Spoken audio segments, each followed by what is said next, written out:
Well, we've arrived out at the Origin Center at WITS, where the 10 finalists are going to be demonstrating exactly how their apps work to a select bunch of media and enthusiasts and put in one last final punch towards winning that 1 million rand moolah.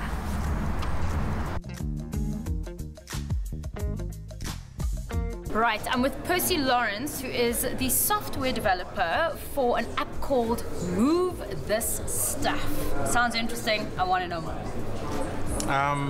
In a phrase, we are Uber for removals. There are other companies doing this, but they're not doing it as well as we're doing. We've built in a lot of technology into it that takes out all of the sweat for you. You essentially just give it a original location, a destination, and your items, and it does all the rest for you and for that mover. So both sides don't have to do anything. Well, here's to making life a whole lot more stress-free. It definitely looks like I'll be using Move This Stuff to move some of my stuff. Natolo, I look around the room and you're one of the only females rocking the top 10. What was the motivation to start an app that is geared for the entertainment industry and artists? Well, my application is Ghost, and Ghost is basically a television and video application dedicated towards independent artists. So Ghost basically has a unique revenue model where artists can earn revenue through likes.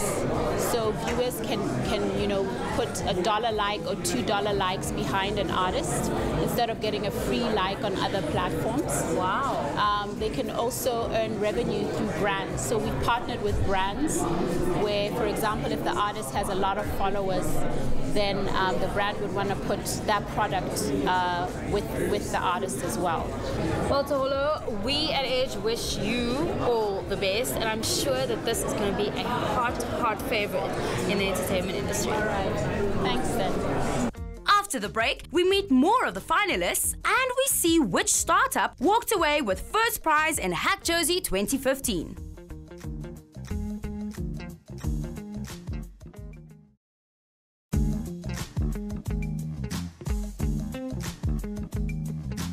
Desmond, pop-app deals has popped up and caught our attention. So tell me more about what it delivers.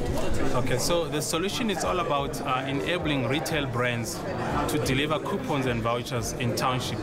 And we all know that historically, all the coupons, you can only redeem them in national retail stores like Pick n Pay, ShopRite and Checkers, but never in township spaza shops.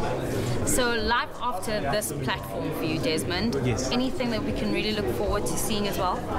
I would say is to continue to build a solution. At the moment, it's only delivering coupons and vouchers, but we're looking forward very soon to actually add an element of payment.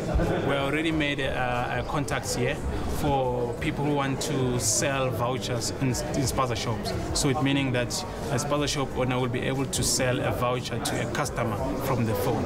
So we'll be adding a payment element on the solution. Well, congrats on your big deal and getting this far. We wish you the best of luck and may the best app win. Yes, let the best app win. Thank you. That sort of thing. And the idea is that Neil Peters, you also go by the name of Lazy Lizard. What do you do and what does your app do more importantly? okay, so the app is called Teacher Naidoo, and it is a way to empower children to work through their schoolwork independently. So what we want to do is we want to do for schoolwork and for the school curriculum what YouTube does for video. So if you consider going to YouTube, you watch a video, by the time you're done, it's learned something about you and it knows what to recommend for you to do next, and therefore the more you watch, the more it learns about you and the better the recommendations are. So the idea is if we can take the school curriculum and we can allow children to work through it in a similar way, saying, okay, I know that you are in grade 4 and it's the second school term and it's the second day, this is roughly what your teacher would expect of you, and once you're done and you've open up the application, it should already know what to do, when to do it, how to do it, and then by the time that you've done the tasks, it should know what the next tasks are. In the entire process of taking part in this particular competition, were there any sort of challenges with producing your app or even with the competition? I wouldn't really say challenges. I think all of this was, the entire process that they took us through was completely different, at the very least for me. I mean, I'm not a traditional business guy. I'm a programmer. I write code. Have you ever tried writing an application for children, okay, then having to go to a mall to talk to target audience, which is children, about the application that you're building? You know, that's a challenge in itself. Luckily, you know, the guys rallied and helped me, and they made sure that I'm not the only guy walking around, and I was nice and identified, so it wasn't a dodgy thing. But those are challenging things to go through, and things that, as a programmer, I never did. You know, I never thought about the big business case. Never did the math and say, okay, if this is what we're doing over this period of time, that's how much it's going to cost. And, you know, I've always just looked at my time and skills as a commodity that I have. Well, Neil, I think that this is all a lie, and in fact, you're not a lazy lizard. You're in fact a very, very busy Incredibly one. busy. That's it. Solani Matibese, thank you so much for having the Edge crew here. A really cool hype in the room. Now, you're head of broadband for the City of Joburg.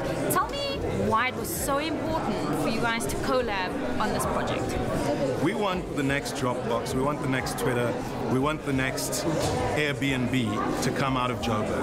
And the way that you do that is you foster innovation, you incubate a couple of small people with really good ideas, and you put them through this machine, and you put the resources of the city and the resources of Wits behind them.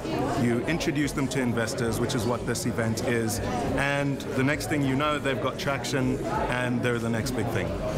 Judges needed to actually work their way through the top 20, the top 10. Why did you pick who you picked? What we did was we sat in a dark room for a while and went through all 140 some odd applications that we got, YouTube clips, and we then whittled them down to about 99 who had great ideas but who needed polishing. We took them through the Think Be Do business coaching, which takes them through minimum viable product, etc., and that was the 99. That went down to 30, and the 30 was really where we could see that this is a business, this has got legs rather than just being a cool idea. It's now down to the top 10, and we believe that every single of these entrepreneurs here has a gem of an idea, and we need to now take it to the next level.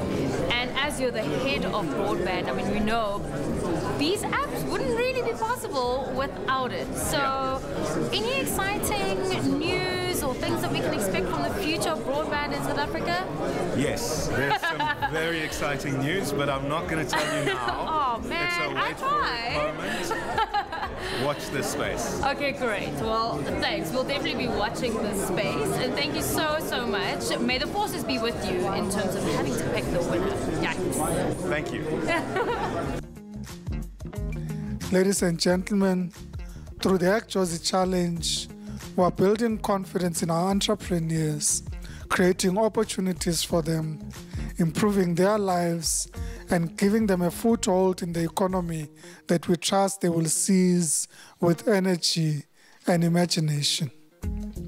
We're also enabling citizenry that is responsible, creative, and innovative, capable of creating wealth while doing good, and in so doing also multiply jobs and opportunities available at community level. We are the start of a much bigger revolution, and we will all look forward to things you can do with the enabling digital ecosystem that we are creating. And the winner is Mo Wallet, Desmond Monk.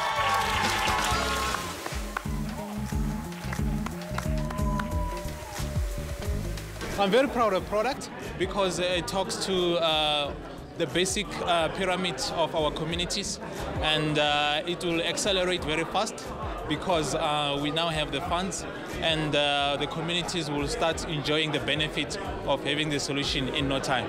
The community members are already excited about able to redeem coupons in their backyard, not have to get into a taxi and go into suburbs and get those coupons in Pick n Pay, Shoprite, Checkers. And also the Association of Spaza Shop Forums, very excited to meet us and get their Spaza Shop in their forum into the network.